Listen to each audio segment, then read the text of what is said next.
back with comedian David Boyle, and I'm quitting alcohol. So my son turned 10 today. So I've been a dad for fucking 10 years today. Exactly 10 fucking years. What a ride. What an absolute fucking journey that has been. A few photos popped up. Like, you know, fucking memory photos, and it goes back like 2 years, 5 years, 6 years, 7 years. One popped up from 8 years ago, and I'm holding my son, and I'm visibly fucking hammered. I've got that fucking drunk stare in my eyes. I'm bloated. I look fucked.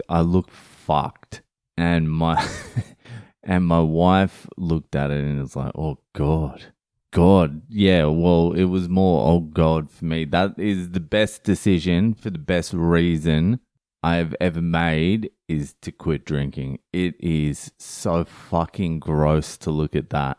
And part of me would like to have a drink with him at some point, but I was looking at, we went to the soccer today. The soccer was unbelievable. So fucking good. Ended up getting the train out there, and it was smooth as fuck. If you've got a kid and you go into the World Cup game, take the fucking train, because there's a separate line for fucking people with kids, and it's just clear sailing. Like, it saves you like 40 minutes of line walking and trudging. They're just like, come through here, and boom, straight to the front of the train as well.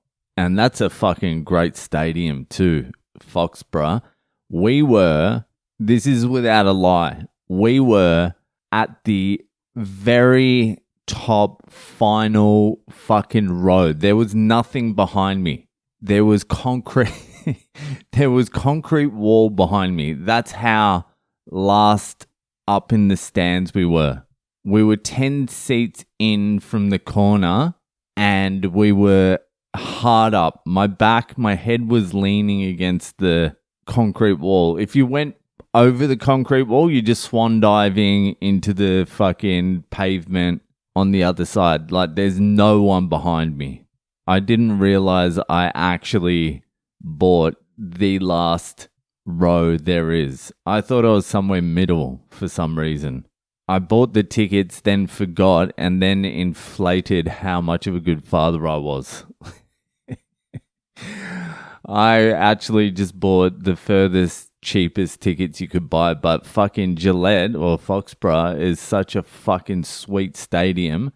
It's steep, so it didn't even fucking matter that you're up that high and that far away, because you're actually relatively close to the fucking action.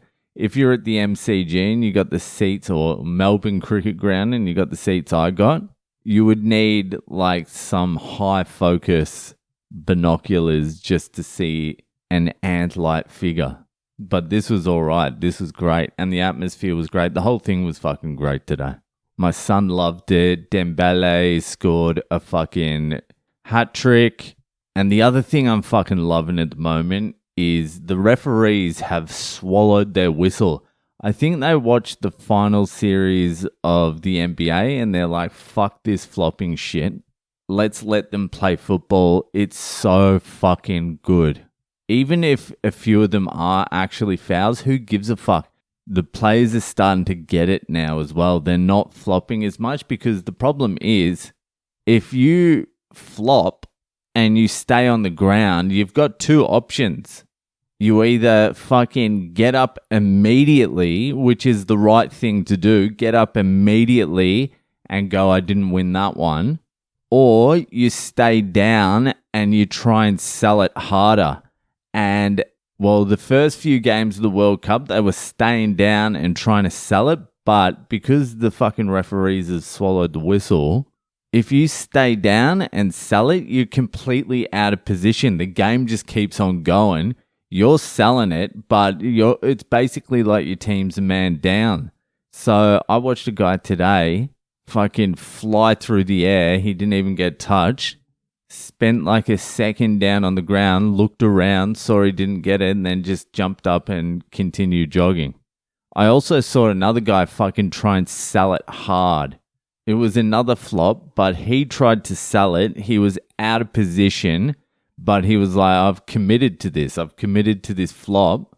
I don't care if the team loses. I'm going to sell it. And then the medical staff came over and he started limping up and, putting on the whole show. 2 seconds later, he's in a full sprint dribble. It's like, all right, cunt. Just fucking get over it. So I am actually fucking really enjoying watching the football. It was great out there today. But I saw a few dads out there with their sons.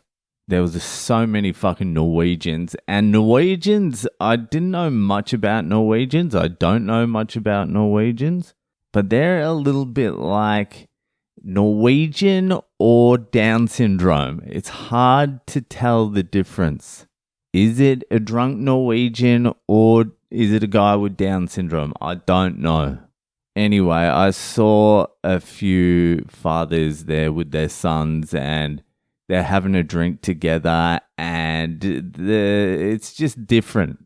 Like I saw some fat kid, he must have been like 18 or 19 or something. His dad's buying him drinks and he's sitting on the park bench eating a pizza and just looks like a fucking full gronk. I'm like, do I need to be part of that? Like, it would be nice, but fucking the negatives that would come along with it, forget about it. So I made my peace with that today as well. There was another dad and he was having a drink with his son. He was in front of us in the fucking pizza line and his son was on the seltzers and just wouldn't shut the fuck up. And his dad's even like, all right, fucking, oof. This generation's fucked. So it was a good day today anyway. Fucking, I sat there. I actually took a little bit of a fucking gummy out there. I took some CBD, CBG, and just a slither of a THC gummy. Just a slither, just a tiny little slither. And there was one point up in the furthest highest row that I was like, holy shit. I'm high here. This might go very badly, but because I took so little, I knew I only had to get through like maybe half an hour of this feeling. But if I had like 1 or 2 atoms more, it could have been drama. I cannot handle weed in the slightest. It just comes on quick as well. I'm enjoying myself. I'm looking around. Then next thing I know, I'm like, am I high? Oh no, I'm high. How can I get out of this? Don't do anything that looks sus. And then I was like to my wife, can you feel the stand move? And she's like, what? She's drunk. So she's probably just swaying with it. So my son had a great day today. It's been, 10 years as a dad has changed. It's just, you don't even fucking resemble the person you were before you had a kid. If you're doing it the right way, you shouldn't even recognize yourself after 10 years of fatherhood. You're just a completely different human being. It's been the biggest learning experience of my fucking entire life. He's been an unbelievable kid though as well. Like, fucking hell. I could not have asked for a better son and daughter. Although it looked like she was flirting with some other kid on the fucking train, which I wasn't enjoying. She was just giggling at every fucking little thing this little cunt did. This little French cunt. I was like, fuck these French swami fucks. The other kid was like 4, but he was popping up making it. I didn't like it. I didn't like it at all. Anyway, fucking 10 years as a father, my 10-year-old son, he got a shitload of presents. He had a good day. He had a good fucking day. He hit the double digits and he had a good day. Anyway, fucking, that'll do it for tonight. Enjoy the rest of your weekend and I'll see you the fuck later.